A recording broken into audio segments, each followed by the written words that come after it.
Hi, everyone, and welcome to today's webinar, the first in a four-part series, Four Ways Wellbeing Drives Employee Performance. Today's first session, Feeling Safe. Before we get started, I'd like to go over just a few items so that you know how to participate in today's event.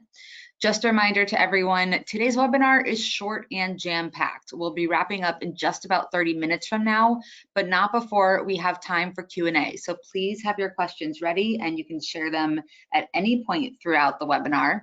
You can submit your questions to today's presenter by typing them into the questions pane on your control panel. We also would love your feedback. We are testing out this new format of doing a four-part series. We're making them short and jam-packed with information so that you can get on with your day. I know that we're all really busy. So if you don't have a question, but you do have feedback on our format, please feel free to share that in the questions pane as well. A recording of this webinar and a copy of the deck will be available after today's webinar, and it will be emailed to you. So don't worry about requesting it. Just keep an eye out on your inbox.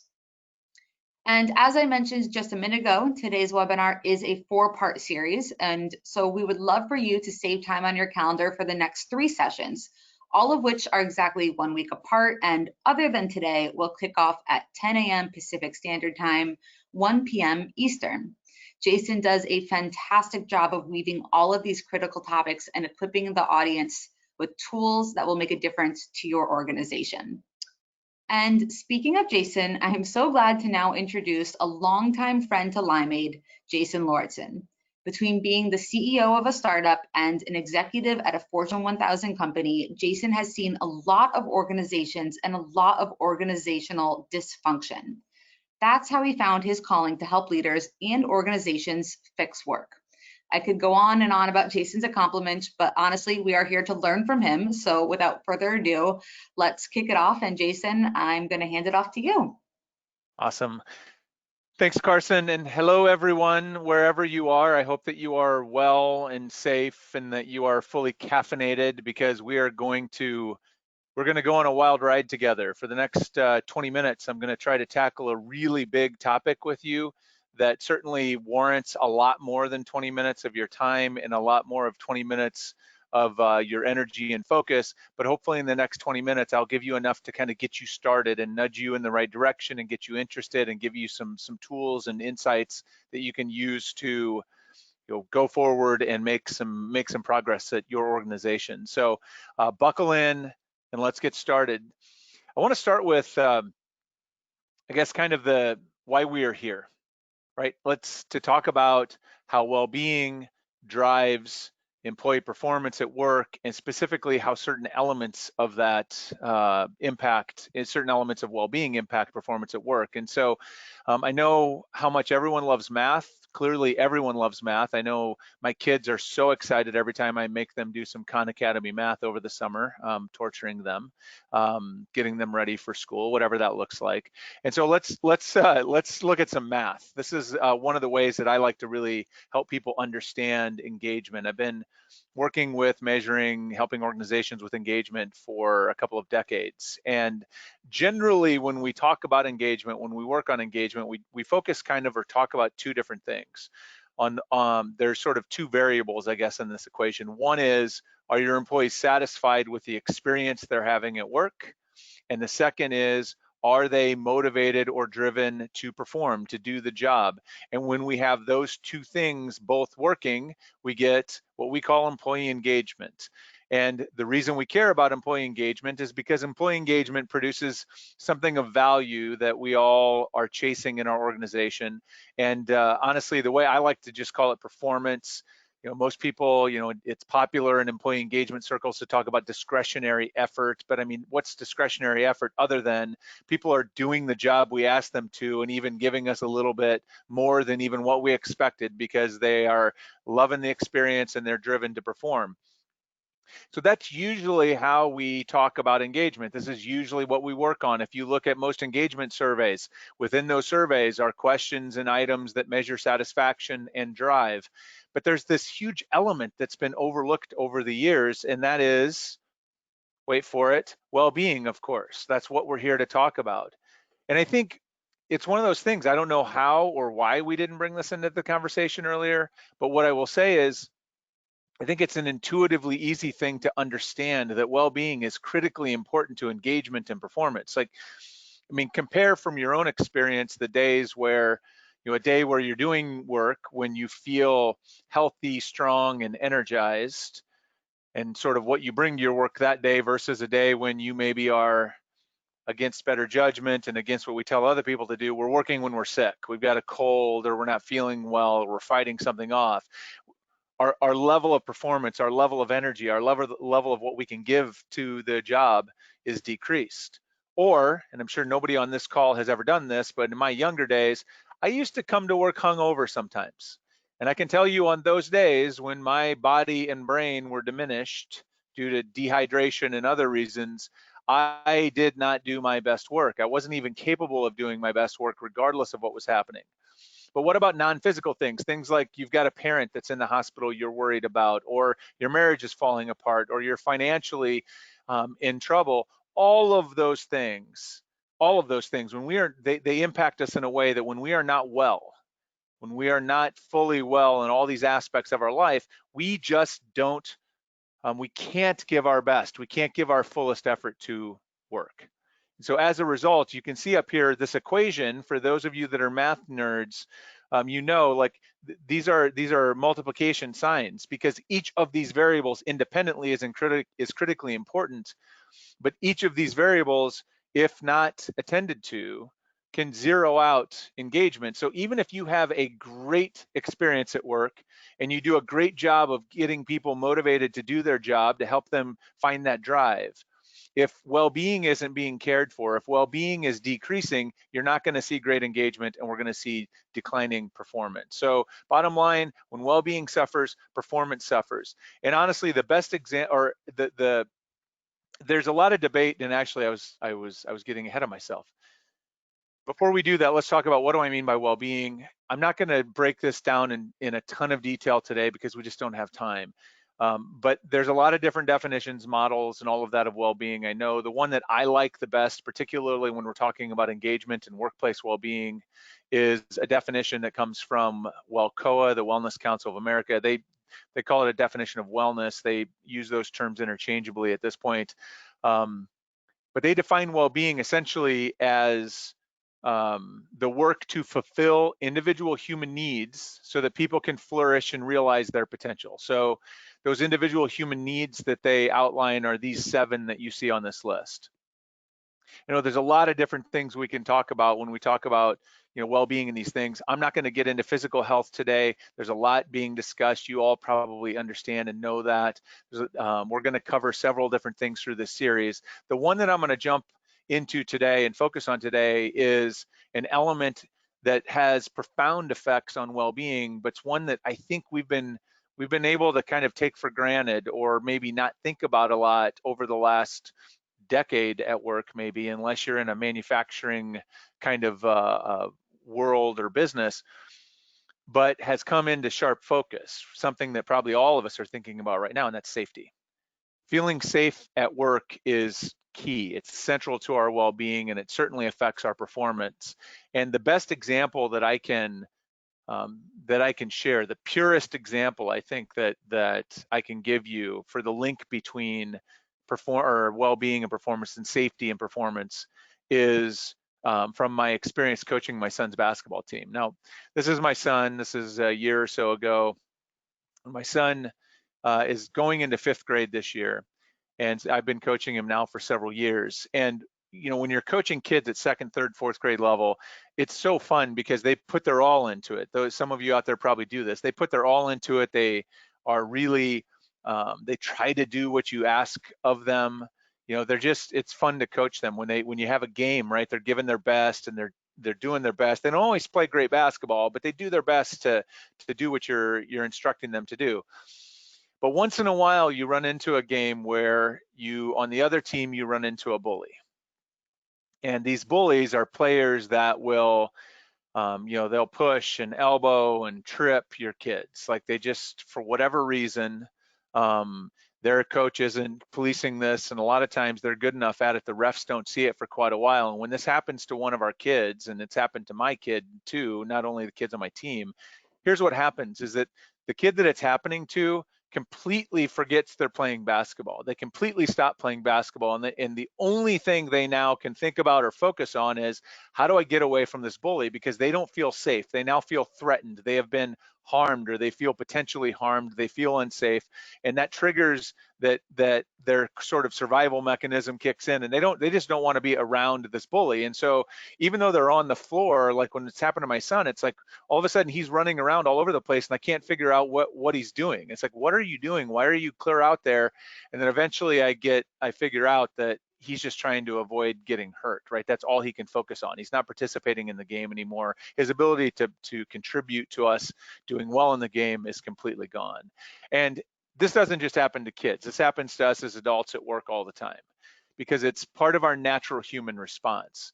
When we feel unsafe, our brain activates in a few different ways, and most of them involve the amygdala, which many of you are probably have heard of or are familiar with. The amygdala is this little area in our brain. It's kind of our most prehistoric part of our brain. It's down by the brain stem at the back of our head, and it is responsible for our fear responses, our fight or flight responses.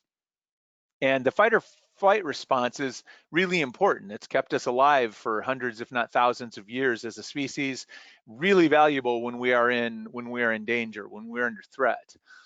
But the thing about the fight or flight response when we talk about performance is to understand how this affects our body. And I'm not going to go into great detail today, but one of the sort of basic things that happens when our fight or flight response triggers is that our brain, our sort of our thoughts speed up, right? We start processing information a little bit faster, and we zero in our focus on the threat, whether it's real or perceived, and how to escape from that threat. That's what our body, we go into this mode, and there's some other physiological things that happen.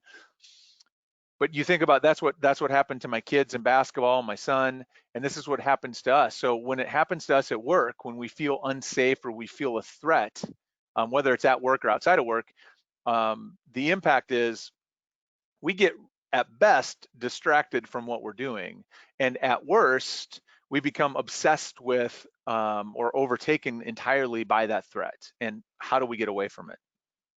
And so clearly, when you think about it from that through that lens, it has a pretty potentially large impact on our ability to do good work. When we feel safe versus feeling unsafe, like there's some pretty profound implications, and we've all probably been on different sides of it. We've probably all been on different sides of it over the last 2 weeks. I know I have times where I feel safe or feel unsafe, regardless of what, depending on my situation or circumstance or what's happening with my kids or whatever. And depending on where we are, we know like it feels different. We feel different. Our ability to do our work, to bring our best to our work is different. When we feel safe, we can contribute more of ourselves. When we feel unsafe, we close in and we focus and we sort of hunker down. And this has physical and psychological impacts that prevents us from giving our best. So the stakes are pretty high with safety. And if we are, as leaders and as organizational sort of champions and changers in HR and wellness and beyond, to work sort of to make employees or help employees feel safer, we need to understand what it is that threatens our sense of safety. What is it that makes us feel unsafe? I think for a long time, most of the work of safety, when we think of safety departments, has really been oriented around physical safety, preventing injury and that sort of thing. But certainly over the last 5 or 10 years, we've gotten really interested in this idea of psychological safety. We've come to understand that there are things that happen that our brains perceive, that aren't necessarily a physical threat, but that our brains perceive it in the same way and create these reactions, these fight or flight responses or fear-based responses. And so, I mean, it ranges from everything from, you see on this slide, from injury on the physical side through to like even when we feel like our social status is threatened at work, there's some evidence that shows that our brain actually processes a potential threat to social status in the same way it does physical pain. And so safety threats come in a lot of different flavors. And the thing is, right now, we've got a lot going on. I mean, we are challenged. We think about the environment that our employees are living in right now and that we're operating our businesses and organizations in. There's a lot of threats going on at once. COVID-19, economic turmoil, racial justice movements, and let's not forget that Me Too is still unresolved in a lot of places. And that was a safety, primarily a safety issue, or at least fundamentally a safety issue. And so we have to, I think it's incumbent on us to really take safety seriously and to figure out what we can do to help. So with the rest of our time, I'm looking at what do we got? The rest of our time, I want to give you a few suggestions on how you can help and what we can do to have a impact on helping our employees feel safer so that they can do better work, they can have a bigger contribution, because that's what everybody wants anyways. We want to feel safer and we want to do better work. We want to feel good about our work. Now, let me give you a little good news. Everything I've given you there for the last couple minutes feels like bad news, kind of depressing. I want to lift you up a little bit. So the good news is this, that Edelman, if you're not familiar with Edelman, it's an organization, they do an annual study globally on trust. They refreshed a study around COVID-19 here recently where they surveyed people in 10 countries, and what they found, which I think is really powerful, is that people, as of right now, people trust their employer significantly more than they do any other entity when it comes to responding to the crisis at hand with COVID-19. And so we trust our employers more to give us, to keep us safe or to sort of give us good information. And so assuming you haven't done anything at your organization to jeopardize that trust, to harm that trust through how you've shown up during this crisis, you've probably already got a little bit of a head start. You've got a little bit of a tailwind pushing on you relative to trust, and you can use trust to foster safety, because safety is rooted in trust. Your employees trust you. They're more likely to assume and believe that you are working to protect them and take care of them, and so as a result, they're going to feel safer working with you, working for you, and that's going to have a positive impact on performance. So let's talk about how we can use this foundation of trust potentially to build greater trust or to enhance that trust as we go forward. And basically I have three things I want to plant with you or share with you as something that you can focus on, or things that you can do right now. Number one is to communicate. Shouldn't be hopefully a surprise, but I think particularly when we talk about safety, when we're talking about communicating around safety or trying to make people feel more safe, first thing we can do is acknowledge that there's a threat, right? Be open and acknowledge it. Just let people know that you understand that it's there and that you're working on it. So even things like right now, one of the things I know that's being discussed here in Nebraska, where I live, is there's a huge debate about, going back to school and back to school policies. And I'm sure the same is probably where you are. And there's mixed, because there's no guidance coming from the state or national level on how to do it. It's just get them open. There's a lot of confusion, a lot of uncertainty, and this is creating, I think, a real safety response for parents, and that is going to spill over on their ability to work regardless of what happens. They're having to try to make decisions, and so whatever you can do to acknowledge, hey, we know this threat is out there, we know that it's there, we're working on it, let's talk about it. So acknowledging the threat and then doing what you can to help them reduce uncertainty. So providing information, clarity. You can't create, we can't create clarity in a world that is so uncertain right now, but we can do what we can to reduce uncertainty. So, the more we communicate, the more people feel like probably there's less uncertainty, because at least they're getting some information. Be as transparent as you can about what your plans are and what you're doing and what you intend to do.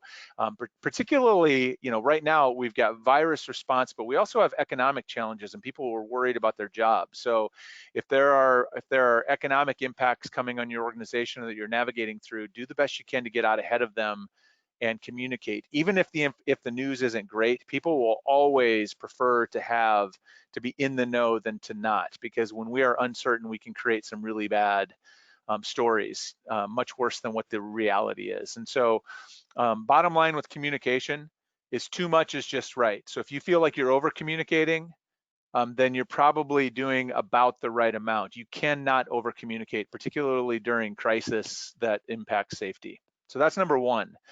Number two is educate. This is where we need to lean into the fact that we have some trust built and established with people. They're looking to us as a trusted resource, as employers. When we, when employers are trusted at a higher level to respond to this crisis around COVID, better than government, better than non-governmental organizations. They trust the employers even more than the media in terms of information. That's an opportunity, but it's also, I think, a burden or an obligation that we have. So as an employer, do what you can to educate, right? Be the source to help them. They're living in a world where it's really hard to know what's credible, what's not credible, who should I be listening to if I'm trying to make sense of what's going on, whether it's around, how to stay safe in the COVID world, whether it's about, sort of facing a reckoning around racial justice and what's happening there, and how do we become more inclusive. Like, give them information, curate information that is reliable and helpful, and be a source for them to get to some good stuff that can be helpful. And where you can, provide training, offer support, like real training, whether that's training around how to do your work, or if it's safety issues. How do you keep your kids safe when they're going back to school? If you've got a bunch of employees that are stressed out about that are feeling really unsafe about what's going to happen with their kids, maybe you bring in somebody local from the local health community, or a child psychologist to help kind of coach your parents through how they can support their kids, right? So be a source of trusted education, because they already trust you. And then the last piece is, if we're doing communication and education, is then empower them, right? Give them tools, put the choices in their hands, give them things that they can do to move themselves towards a place of feeling safer. And so this can be, and we've done this, like involving them in, hey, here's the information, we've told you what the plan is, but then allowing them to make some decisions about how, when, and where they work. And I know many of you are doing that, but when you allow me to make some of those decisions, then I can make the decisions about what makes me feel safest. And if you're doing a good job of communicating and educating me, then I can make good decisions.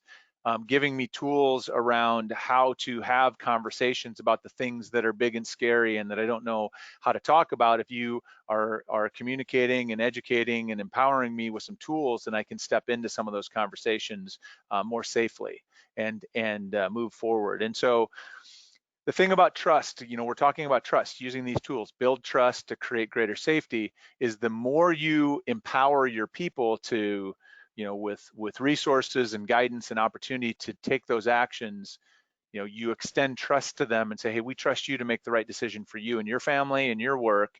The more you trust them, the more they will trust you. That's how trust is a reciprocal thing. And one of the most powerful ways to build and grow trust is to extend it. So the more you trust your people, the more likely they are to trust you, which gives you an expanded opportunity to communicate and educate as you go forward. And then finally, one of the things I've been seeing a lot of organizations doing that I think is really wise is really getting feedback from employees. So as you're considering like return to office policies, or you're thinking about some decisions that might live in this space of what might make me feel safe or unsafe at work, ask employees, get feedback, do focus groups, and listen to what they're saying and use their voice. Because when I feel like I have an influence on what's going to happen, I'll feel more trusting about the decision that gets made.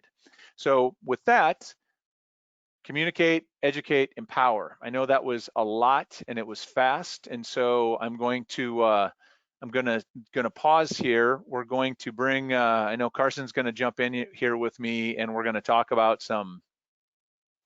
We're going to talk about some questions that you have, and I'll do the best to answer them. But would love to hear feedback from you on the format. It's a lot fast. Do you like the format? Hate the format? Wish we had more time?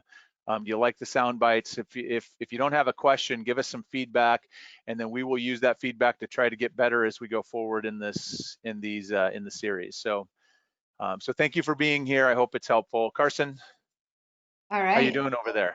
take it away. Thanks so much, Jason, and thanks for the shout out about the feedback. We would really value your questions and your opinions.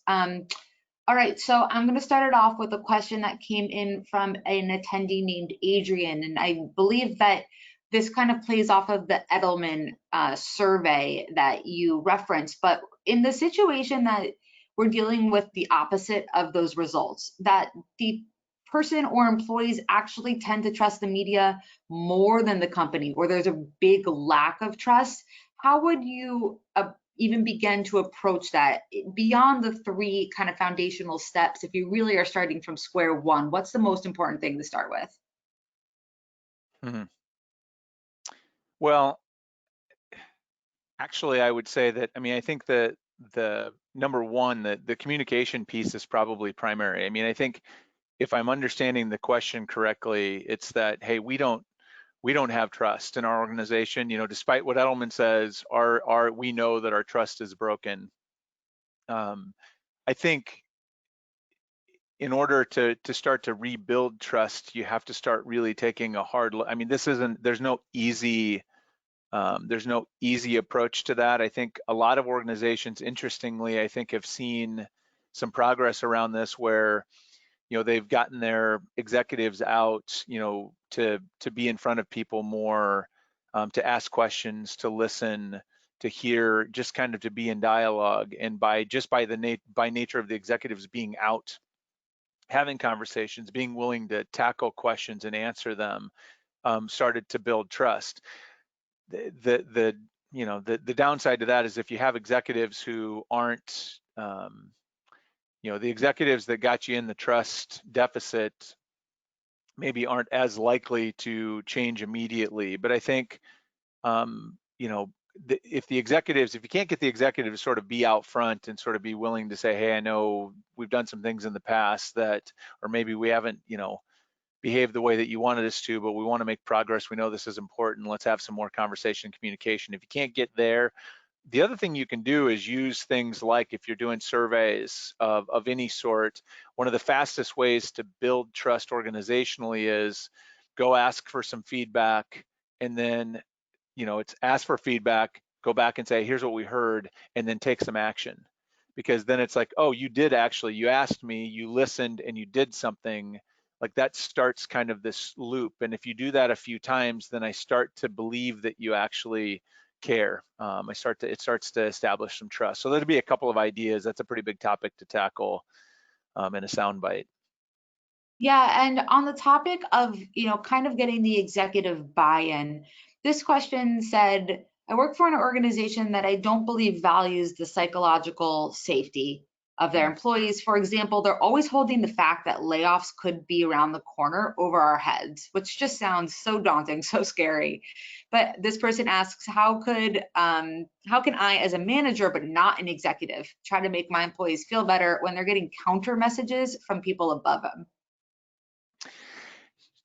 That's a tough spot, but I would say that the best thing to do, and I've been in situations that aren't unlike that in the past as a manager, and the best that I can do as a manager, or we can do as a manager, I think, is to acknowledge back to, you know, kind of follow the three that I talked about, you know, those three steps is be the one communicating with them, be the steady, consistent voice that they hear, acknowledge the threat. Like, hey, I know you guys, I know you're hearing it, I'm hearing it. Let's not pretend like it's not there. Like there's nothing we can do about that. That's what they're going to tell us. There's nothing we can do to control that. Let's have a conversation about what we can do, and, you know, be in that conversation. Give them what information you can to educate them about what's happening, empower them and support them in not only doing their job but doing what they got to do. I mean, if there's threats of if the organization's threatening layoffs, certainly you don't want to be like, hey, do you want, you know, you should go look for another job. But at the same token, we also need to be honest about the reality that if leadership is going to be threatening that their job may not be secure, then I think that opens you up to have a conversation with them about, like, listen, I know your family depends on it, your livelihood depends on it. So, you know, if we need to have some conversations to help you think about how do you mitigate your risks, like as long as we continue to deliver, you know, I need you to continue to focus on getting your job done on a day-to-day basis. But after that, I'm happy to help you in whatever way I can. I mean, I think we can be the best we can, we'll try to, you try to help them feel a little bit safer in the sense that you care about them and their career and you can support them through that. It's not ideal because you can't take away the threat, but at least you can sort of use that 1, 2, 3, communicate, educate, empower the best you can as a manager to make them feel as safe as they can, because you'll get better performance in the short run. And if they don't end up getting laid off, they will never forget that you were there, right? You cared about them and you helped them get through it. So you'll build trust and you'll strengthen and they'll perform better for you in the future. Great. Communicate, educate, empower. Well, that's exactly 30 minutes. We're going to keep our promise to the audience, let everyone get on with their very busy day. And we have been getting great feedback, lots of questions. I'm really sorry if we didn't have time to get to them, but that is why we have given you our email addresses. So please reach out to our team at Limeade or Jason directly to get those questions answered, and tune in same day next week, 1 hour later. We're going to do this again. The next topic is going to be great. And then there's 3 more in total. So we hope to see you then. Please reach out and enjoy the rest of your day. Take care, everybody.